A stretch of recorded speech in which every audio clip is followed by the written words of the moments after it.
Boa noite a todos. Gostaria de agradecer muito pela presença de todos, por essa homenagem, por todo o carinho que eu tenho recebido ao longo desses anos, e dizer a importância disso para mim, e a gente se sente muito emocionado com isso, e dizer de emoção é difícil, por isso eu vou descrever uma cena.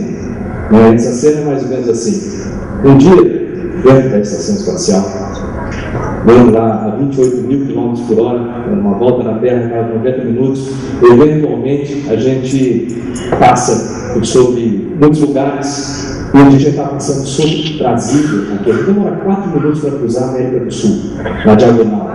Então dá para ter uma ideia, vamos passar rápido as coisas. E aí, passando sobre Brasília, o Pablo, que era o meu comandante lá, o Pablo Vinagrado, eu perguntei assim: que cidade é aquela ali que tem um formato diferente? Estava sempre no formato aqui da plano piloto, né?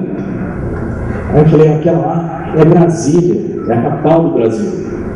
E olha que interessante que a pessoa que pensou em desenvolver aquela cidade, naquele lugar, e criou aquela cidade, ele conseguia enxergar naquela época muito mais longe do que a gente consegue enxergar hoje aqui de dentro da estação espacial, no espaço. Então é justamente isso que eu queria dizer, que eu acho que exprime a emoção que a gente sente nessa hora. Obrigado a todos.